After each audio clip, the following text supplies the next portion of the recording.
How's it going? I'm excited to see you guys. I don't know how excited you are to see me, but I'm really excited. I have a new episode preview to show you guys. The first 5 minutes of episode 64, which is the first episode of season 4 of Yu-Gi-Oh! Abridged. You're seeing it before anybody else. It's the first time I've shown anything from season 4. So you guys are very privileged. Don't tell Tumblr.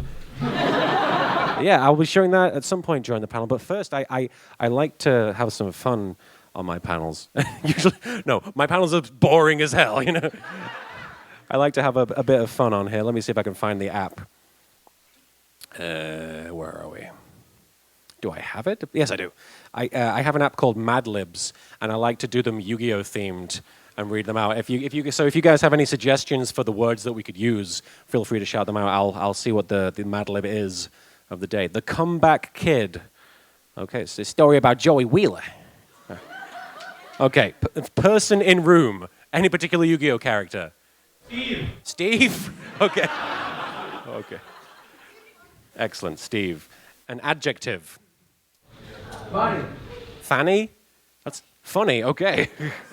Feel free to shout out. You don't have to, if you have anything related to Yu-Gi-Oh! Plural noun, like cards or motorcycles. Penguins.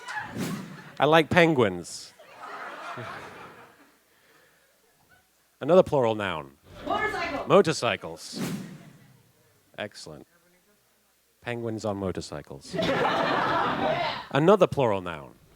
Dice. Dice, okay. My game uses dice. A number. I don't know what numbers relate to Yu-Gi-Oh! 69 is not a Yu-Gi-Oh! Number. Well, it could be. 42, okay. Only after 8 p.m., yes. Any other numbers? 14, okay. 3. We'll go with 14. Noun, anything, a noun. Kuriboh. Okay. A part of the body, and I'll be careful. Midriff, there we go. Midriff. Type of liquid, be careful. What was that? Vodka. What episodes of Yu-Gi-Oh! Have you been watching? Oh, actually, technically, in season 0, he did use the vodka to set that guy on fire. Yes! See, you just schooled me. Okay, same person in room. That's Steve. Adjective. Sticky. Sticky, wonderful. Plural noun. Balls. Balls. The PG kind of balls that you throw. Noun. Leather pants. Pants. I'm going to put leather pants. Here we go. Okay. Leather pants. There's a few more. Plural noun. Dual disc. Dual discs. A noun. Card. Card. Okay, yeah. Now we're just getting into actual Yu-Gi-Oh! Words. 2 more. A number. 2000. I like 2000. And then a noun. White dragon. Millennium puzzle. Millennium puzzle. I like that. Okay. Okay, let's find out what this story is about. All right. Any particular character you want me to read it as? I've heard Marek, Bakura, Tristan, Pegasus. Okay, I'm doing it as Pegasus.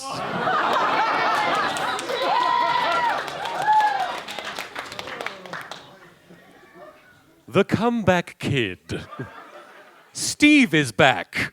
That's what thousands of funny fans kept shouting at the top of their penguins as the San Francisco Motorcycles defeated the Miami Dice 42-14. After almost 2 years of sitting on the Kuriboh with his broken midriff in a bucket of vodka, football great Steve returned to the game and led his team to a sticky victory. This actually almost makes sense. In addition to running for 2 balls and throwing a leather pants, breaking 12 dual discs in a row, he saved the game by recovering a card on the 2,000-yard Millennium Puzzle.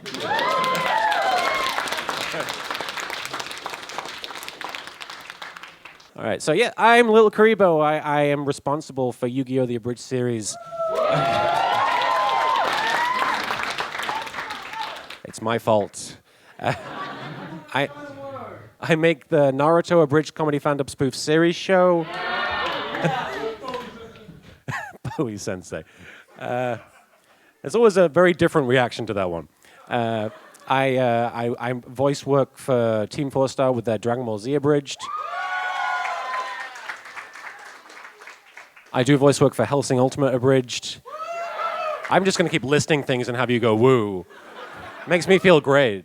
I'm in None Piece as Captain Shanks. This always gets a small reaction. I'm in the web series Tome as Nylok. Anybody actually know what that is? Oh, okay, there's a few of you. That's awesome. I'm very proud of that one. I'm in the K-On! Movie, the actual K-On! Movie, which is really weird. I'm like 500 British people in that. It's kind of like Where's Waldo if you watch the movie. Nobody's quite caught every single appearance yet, but I'm in that movie several times. I'm the lead character in a game called Icebound. I'm a bunch of roles in this upcoming indie game called Black Hole, which they just announced. I'm in The Journey Down, which is an iPhone point-and-click game, and I'm in a bunch of stuff. I'm sure you guys probably know my career better than I do, but yeah, I'm really excited to be here. Animation on Display, and I like I said, for those of you who weren't here, I have the first 5 minutes of episode 64 of Yu-Gi-Oh! Bridge to show you guys. Episode 4. You're like, I've seen that one. But yeah, if you guys have any questions at any point, feel free to throw your hand in the air. I do want to say that the Yu-Gi-Oh! Cosplayers back there are some of the best Yu-Gi-Oh! Cosplayers I've ever seen.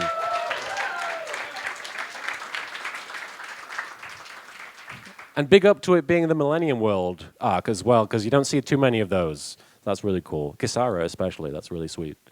But yeah, I'm a huge Yu-Gi-Oh! Fan. I love the show. I love it ever since I accidentally caught it on TV and was like, what the hell is this? I don't know if you guys had the same experience as me, but I was very confused when I first saw Yu-Gi-Oh! I was like, why are they yelling at each other about these trading cards? But I eventually came to love those characters and the fact that they yelled at each other about trading cards. At least it wasn't about tops. At least it wasn't about tops. You mean like Beyblade? That yes, they yell even louder about those things. I've been woken up many a convention by just yelling about friendship and Beyblades and tops and spinning, and it's usually that show that wakes me up. But yeah, I'm big into Yu-Gi-Oh! Not so much into Naruto. It's not that I dislike it, I just haven't seen it. But I like to parody the episodes that I have seen, and I gradually am getting through it, so eventually I'll know what the hell's going on. Just read it. It's much better read. Read it? Read it as the manga. I wouldn't be able to abridge the manga very well. I don't think I mean, the manga is already an abridged version of the TV show, because the TV show likes to go on and on and on and on and on. But yeah, does anybody have any questions about literally anything? I'm happy to talk about video games. Oh, I should mention, I just started a couple of new series. Sorry, I know you guys just put your hands up. I just started a series on coping with depression called We're Still Here that oh, thank you. That's been going for the last 3 weeks, and it's basically, I was recently, about 6 months ago, diagnosed with depression, and I'm still dealing with that. And I took therapy for a long time, and it helped me a lot. And I thought, there's a lot of people have made videos about depression, but nobody's really done an ongoing series. And I feel like the fact that it's ongoing and it's something you can look forward to is part of the healing experience. So I thought I'd like to do something like that. I also do something called the Mark Remark, which is about professional wrestling, which, looking at me, you wouldn't think that I would know anything about that. Woo! That's right. But yeah, I've been doing the Mark Remark, which is a satirical recap of all the events in the WWE in the past few weeks. But yeah, it's a lot of fun. You guys had questions. I'm sorry, I didn't mean to cut you off. Right here, yes. Does it feel strange knowing that? Yes. Does it feel strange knowing that increasingly the dominant subconscious of Yu-Gi-Oh! This is deep. This is kind of scary. Does it feel weird knowing that your version of Yu-Gi-Oh! Has become a lot more commonplace among fans than maybe the original? No, I don't like to think that that's true. I mean, maybe people quote it more pervasively, but I mean, that's just because Yu-Gi-Oh! The actual show doesn't have that many quotable lines aside from "Believe in the heart of the cards" and "It's time to duel." But I think honestly that Yu-Gi-Oh! In general is still, like, the actual show is still as popular as it was when it first came out. I mean, they just released it on Netflix and everybody went crazy, you know. And they're coming out with a new movie as well. Like, there's a new Yu-Gi-Oh! Movie based on the original series, starring Yugi, not Yami Yugi, it's the little guy, and Kaiba. And I'm really excited for that. I'm really hyped. It's coming out next year in Japan. Yeah. But I'm not sure when we'll get it here, but hopefully we do. Maybe. But yeah, I'm really excited. And I am very proud of the fact that Yu-Gi-Oh! Abridged has sort of become part of the collective Yu-Gi-Oh! Fandom. But there are times when, you know, there are times when it crosses over a bit too much and Yu-Gi-Oh! Fans get a bit upset that, you know, for example, if there's a Yami Yugi character walking around and people go up to him and go, "We're going to take your leather pants." And if they've never seen any of my videos, they don't know what the hell's going on. Somebody's just going to steal their pants from them for some reason. But yeah, I mean, I like to think that at the end of the day, a lot of them have a sense of humor about it. And at the end of the day, my show wouldn't exist without the original. So I would never put mine above the original. And I hope nobody else does, personally. It's a lot of fun, though. Way in the back, you had your hand up with the red shirt. So did you in fact cancel the WWE Network? Did I cancel the WWE Network? I did not. I actually really enjoyed the Rumble up until the point where Roman Reigns won. And like that was the part where I wanted Daniel Bryan to win. I wanted it to be Daniel Bryan versus Brock Lesnar at the WrestleMania. I thought that would be a great underdog story. It would be like, because Daniel Bryan's always got the underdog story going on, and that would be the ultimate underdog story. And I thought it would be brilliant, because nobody really believes Daniel Bryan can beat Brock, considering all the stuff that's going on. I know a lot of you are very confused right now. But I would love to see at WrestleMania The Undertaker come back and interfere in that match and like tombstone Brock, and then Daniel Bryan gets the pin. That would be great poetic justice, and it would be a good way of showing that Daniel Bryan can beat Brock, maybe not on his own, but you know, it would be a nice ending to that storyline. And then Brock would be gone because he's going back to the MMA. But you know, but yeah, I did not cancel the network because I love wrestling, and I wouldn't cancel it because of one bad pay-per-view at the end of the day. Right here with the glasses and the green icon on the shirt. We all know that you have one of the funniest video series on the internet today. Thank you. Are there any jokes that you put on the show that you look back and just feel embarrassed for putting out there? Oh, lots of embarrassed. I'm very embarrassed about. I don't know. I'm not so embarrassed about the fact that I wasn't as technically sound as I am these days, because it's nice to be able to see the progress from episode 1, where it sounded like this. Yu-Gi-Oh! Is filmed before a live studio audience. And now he sounds like this. Which, I mean, it's cool to see me going from point A to point B to point C. But there are a lot of jokes that I have made, even recently, that I look back on and wish that I hadn't done. Like, I hate to even mention them, but like, there's been a bunch of rape jokes that I wish I'd never made. I really wish I hadn't done that, because that's a subject that is best left, you know, out of that sort of thing, in my opinion. I don't know. I mean, I'm trying to. The one joke that I wish I'd put in that I probably should regret is I did it in the deleted scenes montage where Joey and Serenity go to the beach, and Joey's like, "I'm going to leave you here because it's your fault. Our parents are divorced." And they're building a sandcastle, and Joey's like, "This is your new home, Serenity."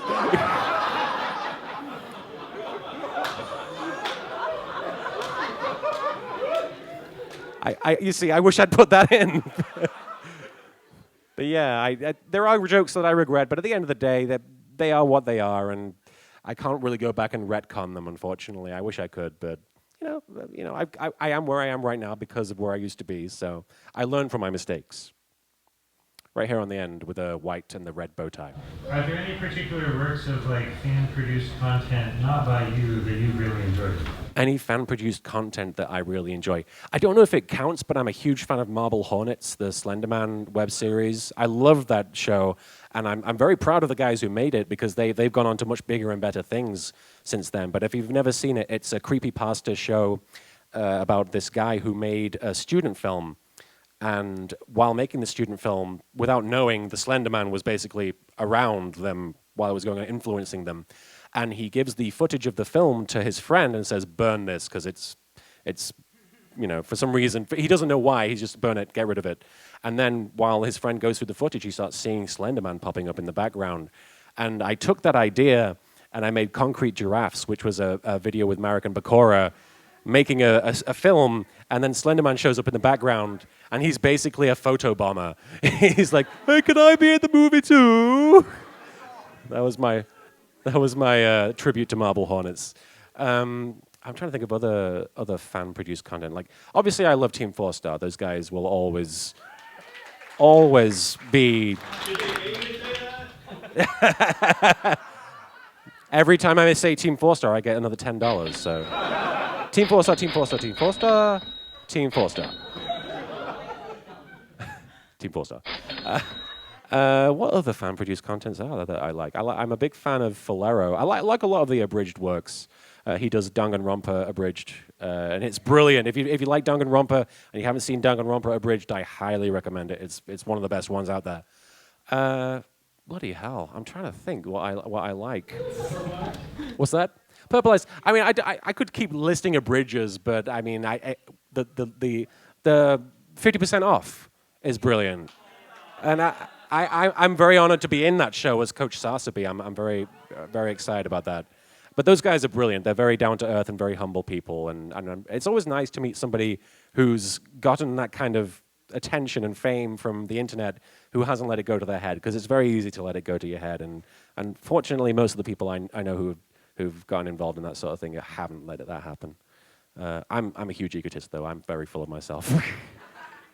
Team 4 Star. Right here, sir. Happy birthday to you. Happy birthday to you. Happy birthday, dear. What's his name? He's a Kuriboh, right? Oh, thank you.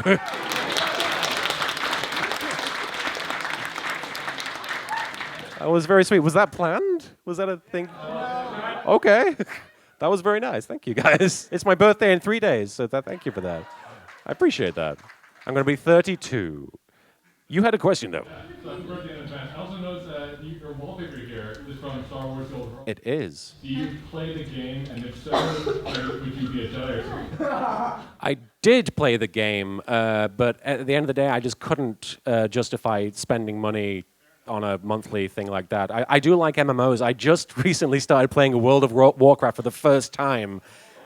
I know. And right now what is it? Bloody hell. We're in withdrawal from World of Withdrawal right now, but I'm really into that. I'm actually really enjoying it. It's very easy to pick up and put down, I find, actually. I've actually been balancing it with my actual real life pretty well. But Old Republic was a lot of fun. I'm a big fan of the original Knights of the Old Republic. It's like my favorite RPG ever. But as for whether I'd be a Jedi or a Sith, seems like you can probably coast a lot more as a Sith, because I'm a pretty lazy guy. And I feel like, laziness is a big part of being a Sith. I feel like Jedis spend way too much time meditating. Although I guess meditating is a good way of skiving off. You could be lazy and meditate. I don't know. Whichever one I can just get away with doing nothing. That would be the one I'd choose. I think I played a Sith Inquisitor when I played the game, though. Yeah, that was fun. Way in the back there with the green shirt. What do you feel was the most fun era in pro wrestling? Oh, what was the most fun era in pro wrestling?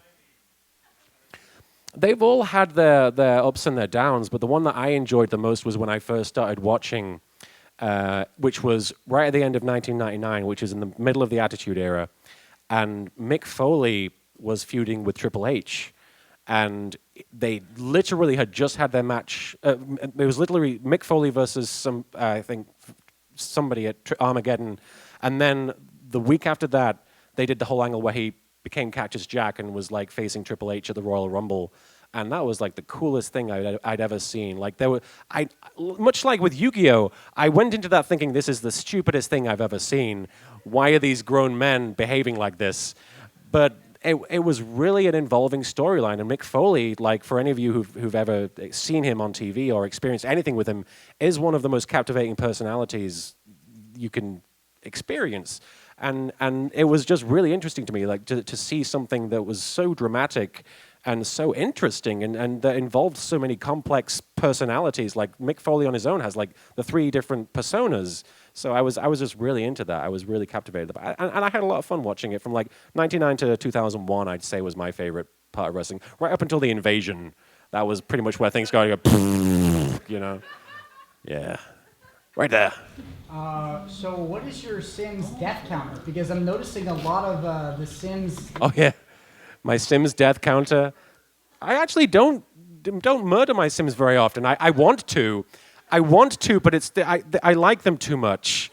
I get too attached to them. Well, you play that game. You're I- like egomaniacal maniac. You murder people. I know. I know, but I'm British and we don't murder people very often. We just give them a slap on the wrist. That's hardcore violence in England. But 600 years ago. Let's talk about imperialism for a moment there, Brett. how did we go from The Sims to this? Shadow Fredeshay.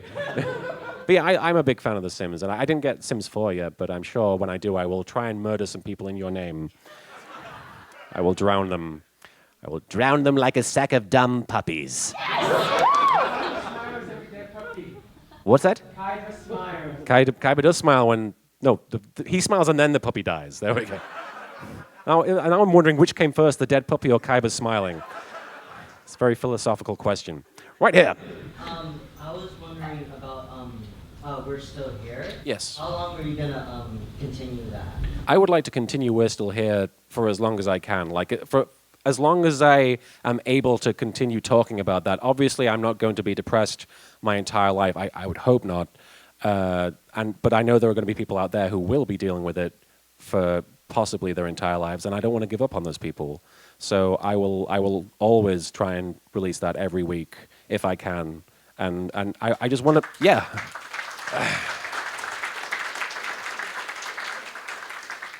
I just don't want to. I don't want to think that there's somebody out there who was looking forward to it and then was like, "Well, I'm done. Bye." You know, I don't want to do that to people. I would never want to do that. So yeah, I hope that you're enjoying it.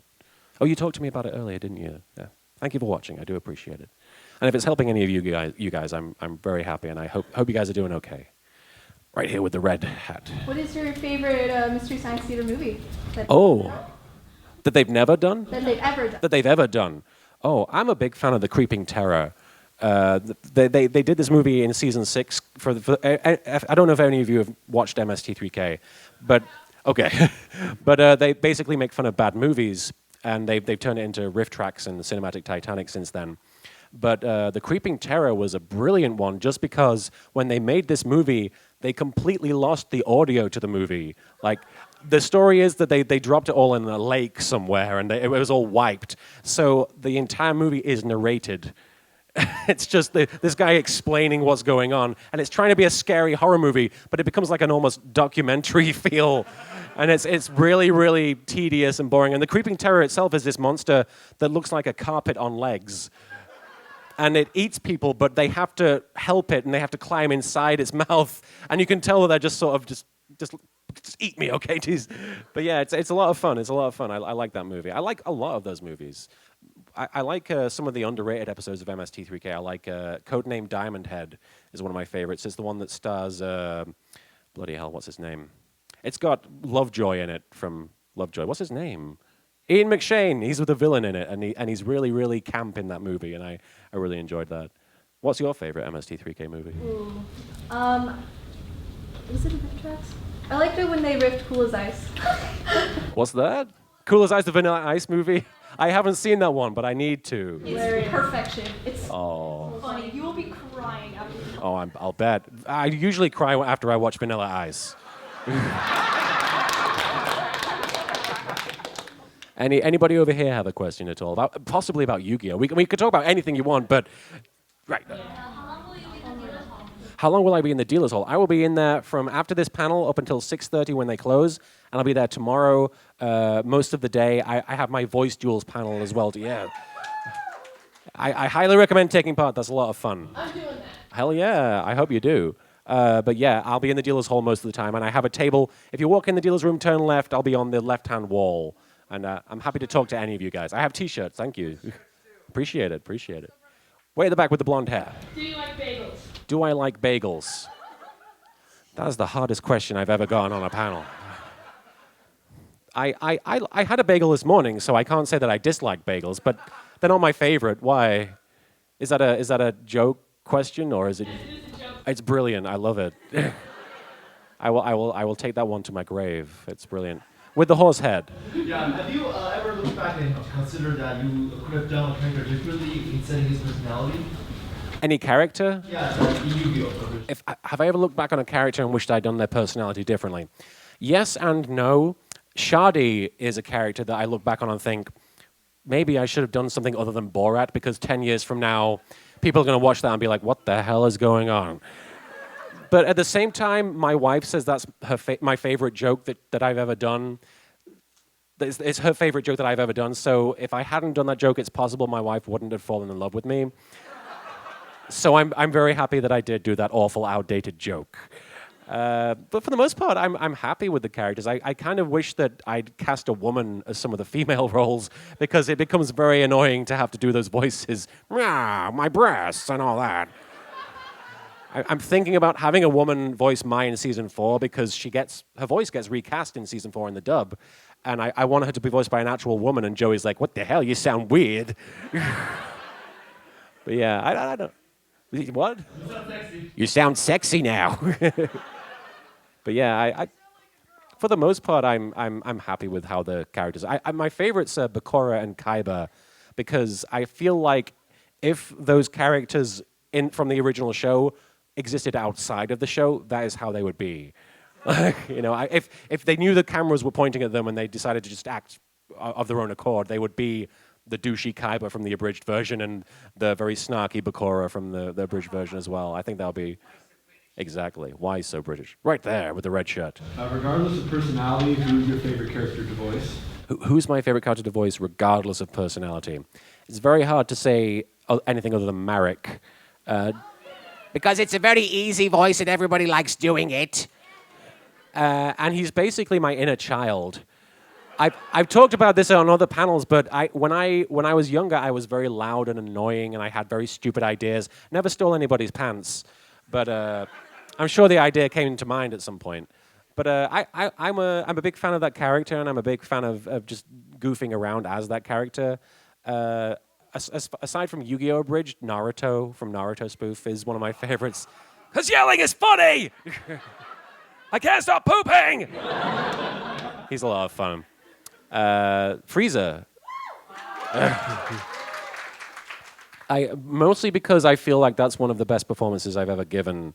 And a lot of people enjoy it as well. A lot of people come to me and say that Frieza is, in my mind, the definitive Frieza, and that blows me away. That's just the most crazy thing I've ever heard, because obviously they've had some very talented people play that character, but the idea that somebody watched the abridged version and thought that the performance that we created for that, because it was a mutual effort, it was Team 4-Star directing me and me coming up with the voice and playing the role, the fact that we created something that was so memorable for people is a really big deal, and I'm really proud of it. So yeah, I'm proud of that character.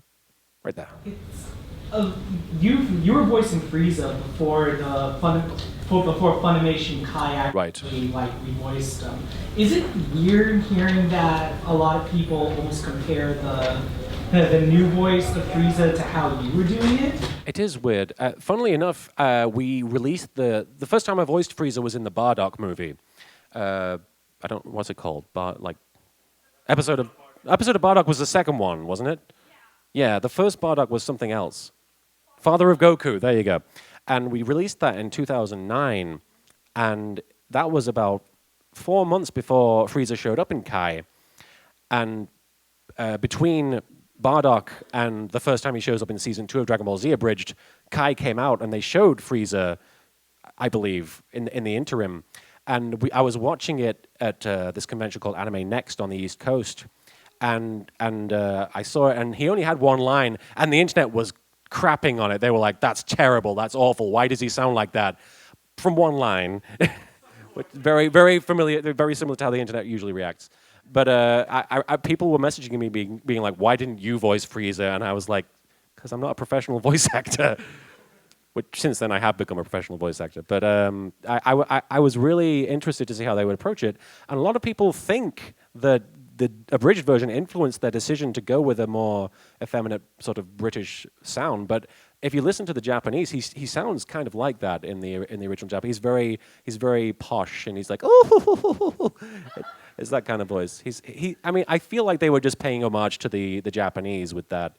But it is crazy to think that people think of that and compare it. It just so happened that it happened like It was a complete coincidence. Like, I've met Chris Ayres, the voice of the Kai Frieza, and he had no idea about the abridged version. But he's a really nice guy, and I think he's very talented, and I think he's a great Frieza. So yeah, but it's great that they're compared because it's a huge honor for me, and yeah, it's just really cool. Right here. If the picture's worth 1,000 words, how many dead puppies is this worth? Oh, that's at least 9,001 dead puppies right there. It's very upsetting. How many bonus puppies because I have Eric Stewart sign? How many bonus puppies because of Eric Stewart? That actually brings some of those puppies back to life because Eric Stewart's a cool guy. Everyone's like, oh, they're alive again. Those puppies, wanted them to stay dead. The green shirt right there, yes. Yeah, so I was wondering, what's your favorite Yu-Gi-Oh card? What's my favorite Yu-Gi-Oh card? I'm a big fan of, you'll have to, no, not Kuriboh. I like Kuriboh, but he's not my favorite. I'll describe it because I forget what it's called.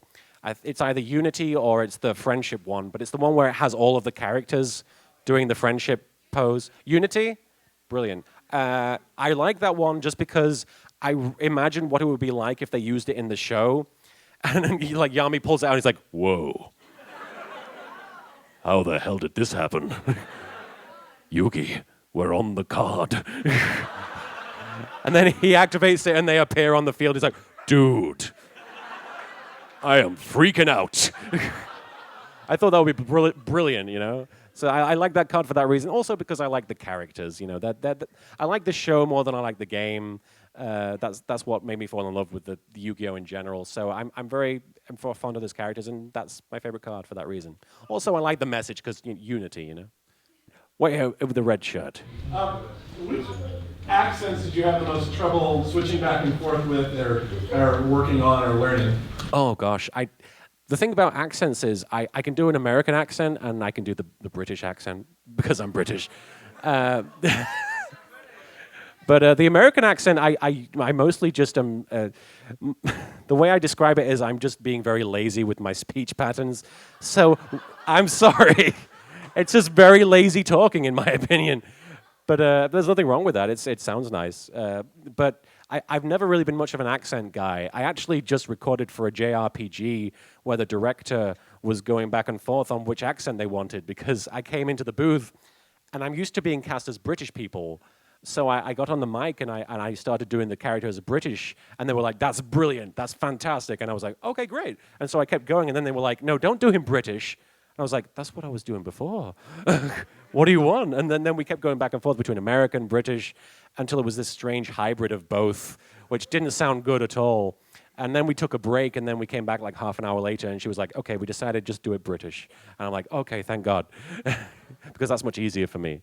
But yeah, I don't think I'm very good at accents in general. Like, I once performed Angels in America on stage, and I had to do like a New York accent, and I know that it was terrible. I know it was bad, but I was in Scunthorpe in England, so nobody could tell. But yeah, I'm not very good at accents in general.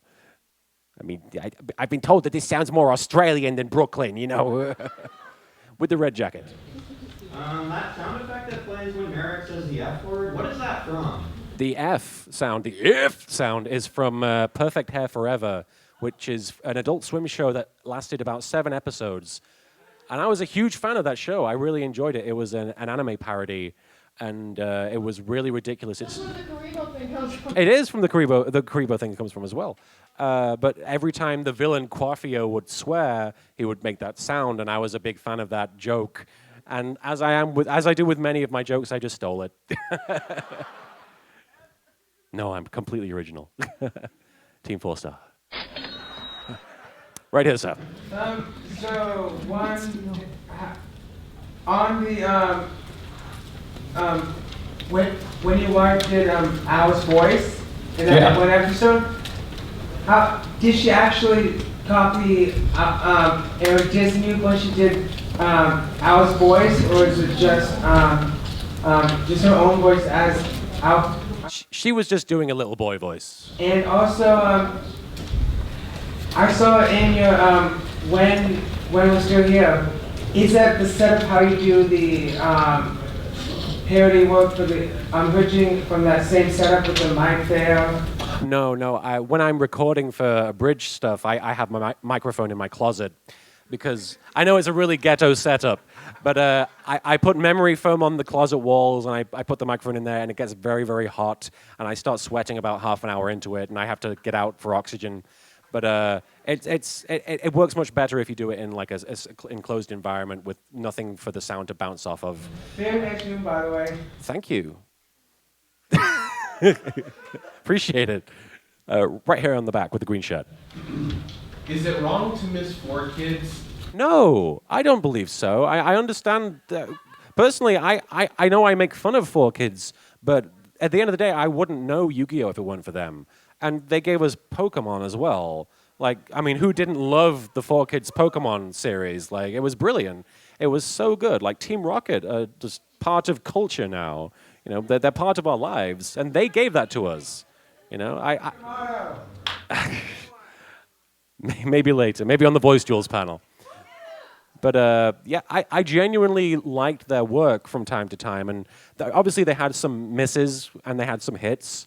But I mean, they didn't deserve to disappear altogether, in my opinion. I feel I don't know exactly what the issues were legally with what they were doing, but at the end of the day, I liked what they produced. Like, I mean, like I said, Yu-Gi-Oh! It's one of my favorite shows. So yeah, I don't think it's wrong to miss them at all. Yeah. Their work it still exists and is great. Yes.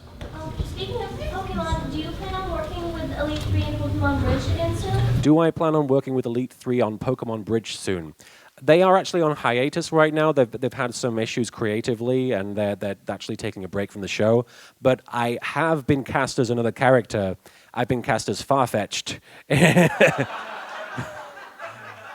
Which it was cool for me because it's the first episode I ever saw, the one where Farfetch'd first showed up. So I'm playing Farfetch'd in Pokemon Bridged, and it's a lot of fun. It's a lot of fun. Those guys are awesome. I love those guys so much. They pretty much saved my life because whenever I was in a bad way, I would talk to them over Skype, and they would talk me down from being in a bad mood. And yeah, they're great people. I really appreciate them. With the blue, the retro gaming shirt. Yes. What's your favorite Frieza quote? When you see Vegeta, tell him I said like a bitch.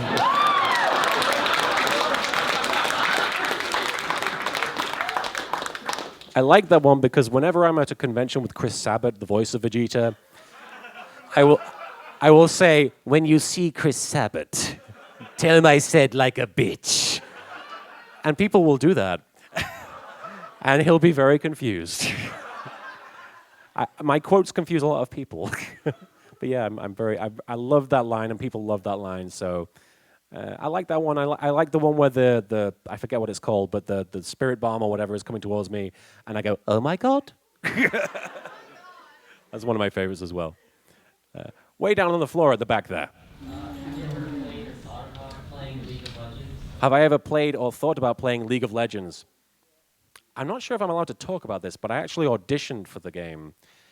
I don't know if I can talk about it. I don't know if I can talk about specifics, but the character, and those of you who played it will know who it is because he came out recently. The character is basically Yami Yugi. And I auditioned for him as Abridged Yami Yugi. And I thought it might work. And if you listen to the game, he sounds like Yami Yugi. So I kind of was almost there. I don't know. But I thought that would have been really cool. But I've played it a couple of times. I'm terrible at it.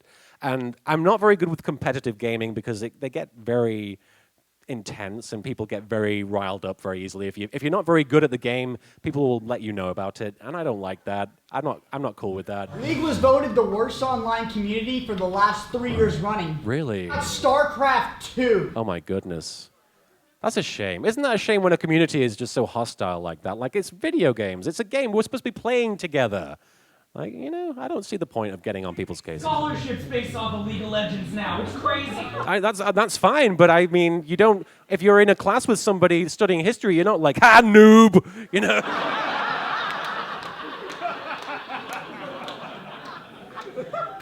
So you know. Being considered to be an Olympic sport. That's right. Yeah. Which, again, you know, I mean, there is a certain amount of ability needed to play it. I understand, and that's not that doesn't bother me at all. I just wish people were nicer at the end of the day. You know, that's my thing. I don't like competitive games because of that.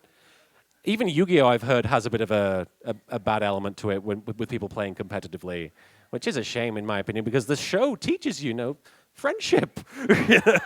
Don't be mean. Does everybody want to watch the preview of the new episode? All right.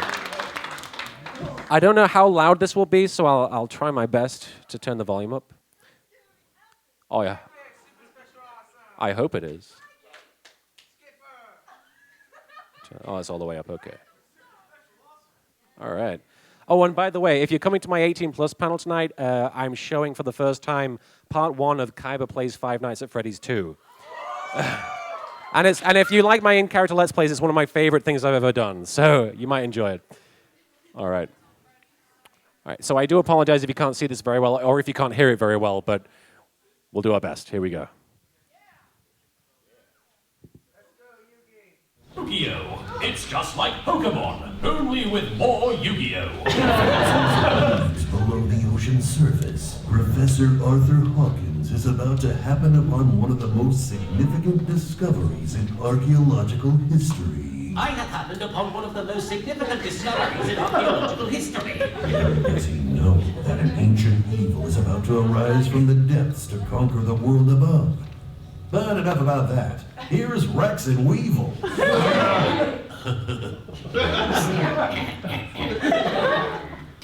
Boobies.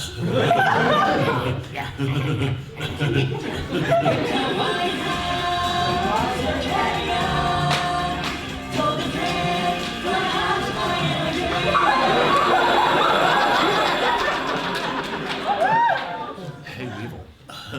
I bet you can outrun your own farts. I totally can.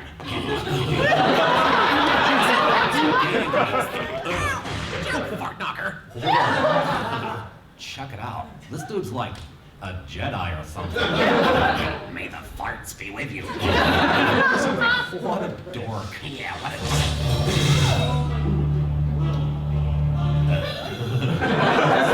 This has a boner.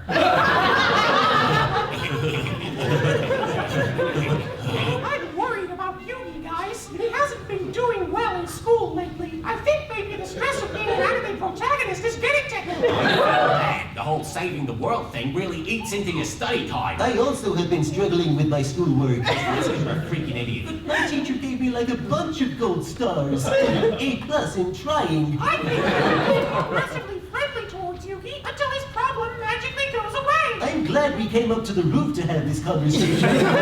Why did you just get up and leave in the middle of class? That teacher was a fool, Yugi. I already know everything I need to know about mathematics from playing card games. What's the square root of 16? Exodia obliterate. What's the equation to find the perimeter of an equilateral triangle? Fuck you, Yugi.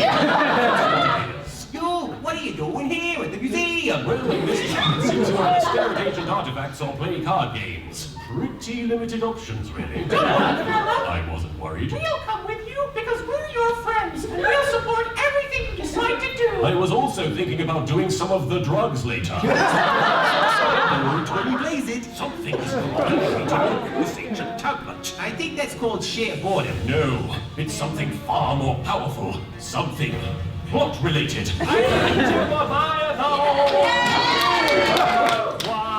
The choir of notes, the leader of the Oracle alone. Wake up and do some really crazy man. Oh, man. Fire! Stop, rub and roll, Yugi stand. I wonder what that was all about. That sounds like a commotion. Yes, definitely a commotion.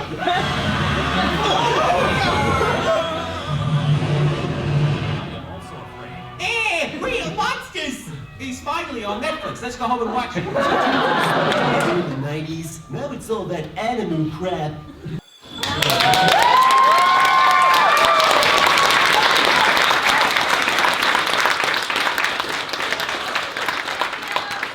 Yeah, the episode is about halfway done, and you should be seeing it online hopefully within the next couple of weeks.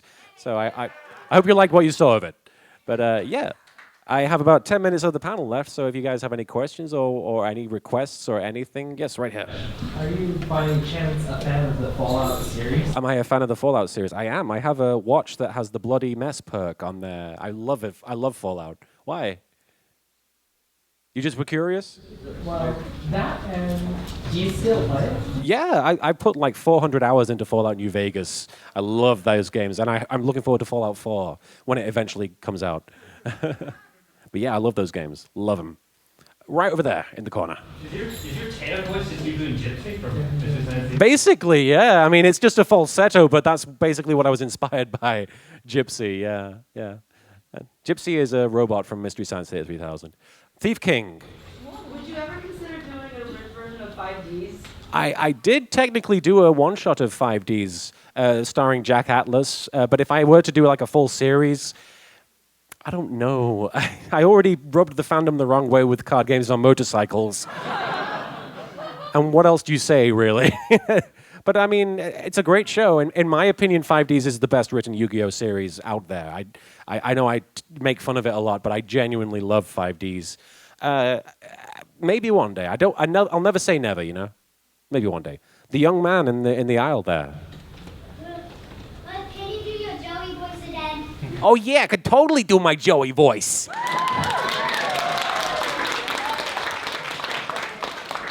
What's your name, little guy? Leo? Theo. Oh, Theo. Do you have lots of Brooklyn rage? Do you like pizza and other things that are from Brooklyn? Yeah? Yeah. Can you say yeah?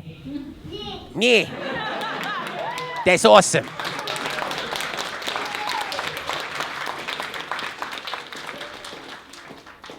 Fantastic. Right here. Do you ever accidentally... Are you an Alexis cosplayer? Yes. That's amazing. Sorry, that's really cool. Thank you. Do you ever accidentally slip into other voices? Do I ever accidentally slip into other voices? Marek is a voice that I occasionally it will happen to come out of my mouth occasionally. I'm trying to think of a time when I've actually done it without realizing. I talk when I'm using the bathroom, I tend to practice lines. I'm doing it subconsciously, but apparently I'm very loud while I'm doing it. So my wife will hear me in the bathroom going, Yugi! It's time to poop! Mind flush!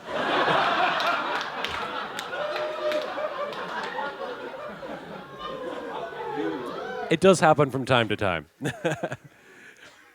I'm very ashamed of it. She's going to record it one time and use it against me as blackmail.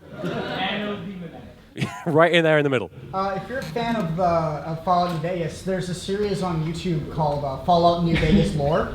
Oh, yeah. A channel that dedicates just hours and hours into researching all the lore of games like Skyrim, Fallout New Vegas.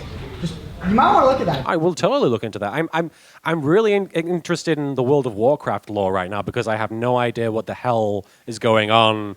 I'm very confused by everything. Orcs are from outer space or something. I don't know. Just know that after Cataclysm, all of Predecessed was garbage. Yeah? Okay.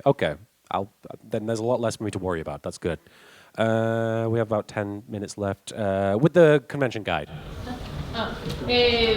Have you ever been asked by somebody to promote a card game, or I don't know, asked by Konami to talk about Yu-Gi-Oh? Have I ever been asked to promote the card game or talk about Yu-Gi-Oh?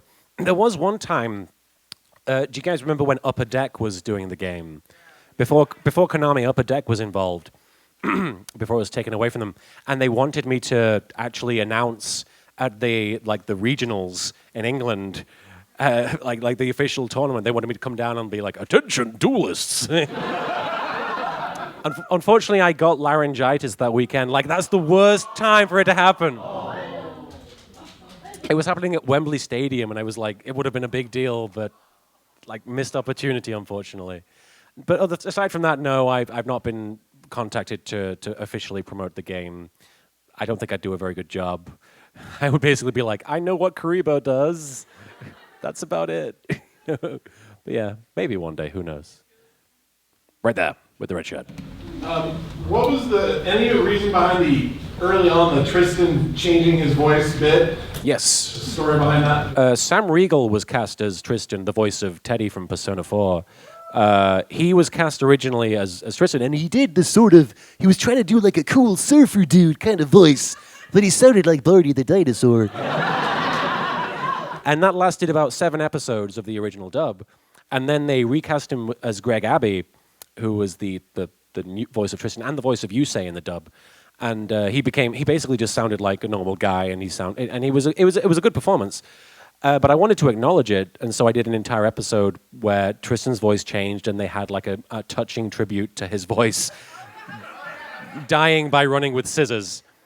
And then in the next episode, I brought him back because there was no way he would have been nearly as popular or as funny with just a regular voice. But I wanted to acknowledge it at least, so that's the reason for it. He got recast. A lot of people got recast. Mokuba got recast. Mai got recast. Rex got recast. Beavis and Butthead, that's right. They didn't get recast. Anybody else? Right there on the end, on the wall. How did Yu-Gi-Oh! Bridge come together initially? Oh, God. How did Yu-Gi-Oh! Bridge come together? I saw Yu-Gi-Oh! And then I was like, this show is great. I love the story. I love that there's a beginning, middle, and an end, and that these characters actually grow and they learn, but I want to make fun of it. I make fun of everything that I love. And I wanted Yu-Gi-Oh! Bridge to be one of those things that was a tribute to the show, just as much as it was a parody. One of my favorite movies ever is Galaxy Quest, which is a great parody of Star Trek, but it's also a love letter to Star Trek and its fandom. And I wanted to do something similar with Yu-Gi-Oh! Because I believe that you can't really love something or appreciate something, and this applies to everything, unless you accept its flaws as well as everything that's great about it. And Yu-Gi-Oh! Has flaws. I won't pretend that they don't exist. It's very long-winded, and it's very over-the-top and dramatic and silly. But I love it because of that, and I kind of wanted to show that with my parody. And I just sat down one day, I wrote a script, and I recorded all the dialogue in an hour, and you can tell. But yeah, it was very much just something I did on the spur of the moment. But I was very happy that I did it. I'm very happy that I did it. We'll do the gentleman with the green icon on the shirt.